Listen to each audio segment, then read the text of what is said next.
देखिए तीसरे number question में तीसरा पे आ गए हैं हम लोग। क्या दिया हुआ है?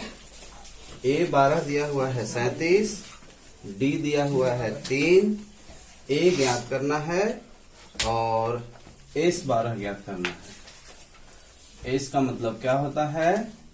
योग होता है। ठीक है, S का मतलब क्या होता है? योग होता है। ठीक है ना।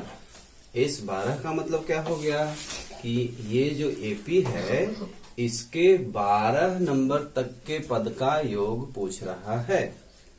क्लियर हुए? और A का मतलब तो आपको पता ही है कि ये जो AP का कुछ हिस्सा दिया हुआ है इसका A पूछ रहा है, यानी कि प्रथम पद पूछ रहा है। दो चीज हमसे पूछ रहा है और दो चीज हमको दिया है। ठीक है, तो S निकालने के लिए और A निकालने के लिए क्या करना होगा? तो यहां जो है सिर्फ हमको ये दिख रहा है कि A12 दिया हुआ है और D दिया हुआ है। ठीक है, तो यहां से ही हम कुछ निकाल सकते हैं जिसके द्वारा S12 हमारा निकल जाए। तो S12 का सूत्र तो आपको पता ही है, N होता है और उसमें A लगता है और उसमें क्या लगेगा? D लगेगा, है ना। यही तीन चीज लगता है ना। क्या क्या लगेगा? A लगेगा, D लगेगा, N लगेगा। तो D आपके पास है और N और A नहीं है। क्लियर है? लेकिन इस क्वेश्चन को ध्यान से आप देखोगे तो यहाँ लिखा हुआ है 12। तो इसका मतलब क्या हुआ कि N दिया है, वो देख नहीं पा रहे हैं आप। कैसे दिया है? क्योंकि N इसको बोलते हैं कि नहीं बोलते हैं। तो N के जगह पे 12 है तो हम N को 12 बता सकते हैं। ठीक है यहाँ तक? अच्छा, अब देखिए A12 दिया हुआ है तो हल जब हम करना शुरू करेंगे तो A12 बराबर 37 लिख सकते हैं। A12 का सूत्र क्या होता है? A प्लस 11D होता है ना, बराबर इसको क्या लिख सकते हैं हम? 37 लिख सकते हैं।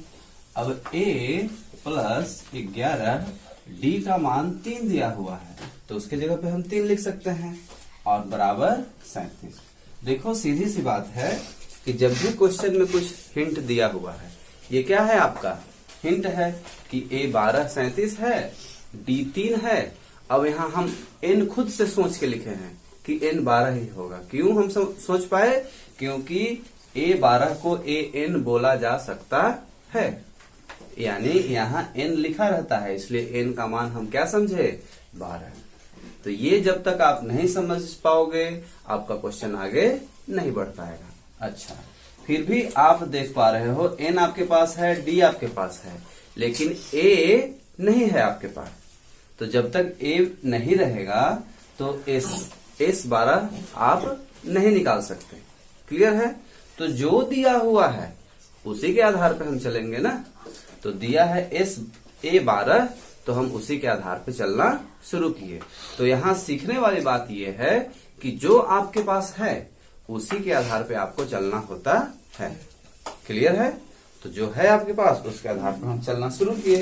तो कहाँ तक पहुंच गए हैं? यहाँ तक पहुंच गए हैं। अब ध्यान से थोड़ा सा देखेंगे आप, तो 11 में 3 का गुणा कर देंगे तो क्या हो जाएगा? 33 हो जाएगा। अब संख्या के पास जाता है, ये नियम आपको पता ही है, लेकिन ये बराबर को इधर क्रॉस कर जा रहा है तो क्या हो जाएगा? प्लस में है तो माइनस में, चिन्ह बदल जाता है। तो A बराबर क्या हो जाएगा आपका? 4। समझ में आई बात? A आपका निकल के आ गया। अब देखिए धीरे धीरे रास्ते खुल रहे हैं। आपको A चाहिए था, A निकल के आ गया। ठीक है, N चाहिए था, N भी मिल गया आपको, और D तो दिया हुआ है। ठीक है, तो अब क्या निकालना था? S12 निकालना था। इसका सूत्र डालिए, क्या होगा? N/2 2A प्लस N-1D, यही सूत्र होता है ना। अब क्या करना है? इसको हल कर देना है मान बैठा के। ठीक है, तो N का मान कितना है? 12। बटे 2, 2 a का मान कितना आया, अब ये भी 4 आया तो 4 लिख लीजिए। और n कितना है आपका 12 है, माइनस 1, t कितना है 3 है तो 3 लिख लिए। ये सब कहाँ से आया समझ में आ रहा है? कुछ तो दिया हुआ था और एक तो अपना दिमाग लगा के सोच लिए और दूसरा निकाल लिए। कहाँ से निकला ये? जो दिया था उसी के आधार से निकला है। ध्यान से देखिए, ये दिया था इसी के आधार पर निकाले हैं हम, तो ये आपको ध्यान रखना होगा। और ये ध्यान कैसे आएगा? धीरे धीरे प्रैक्टिस करके, अचानक से नहीं आएगा। क्लियर है? चलिए आगे चलते हैं। इसको काट सकते हैं आप, 2 एकम 2, 2 छक्का 12। काटने का तरीका पता है? दोनों को एक ही संख्या से काटना होता है। हम दोनों को किससे काट रहे हैं? 2 से काट रहे हैं, क्योंकि 2 के पहाड़े में दोनों आता है। क्लियर? आगे चलिए। यहाँ बचा क्या? 6 बचा। नीचे 1 का कोई मतलब नहीं है। 4 दूना 8 हो जाएगा। और इधर 12 में से 1 घटाएंगे तो कितना होगा?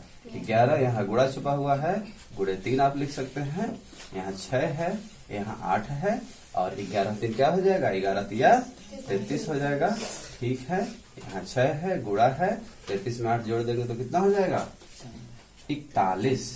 ठीक है, अब 41 में 6 का गुणा कर दीजिए, आपका आंसर आ जाएगा। 6 एकम 6, 6 चौको 24। यही है आपका आंसर। क्या?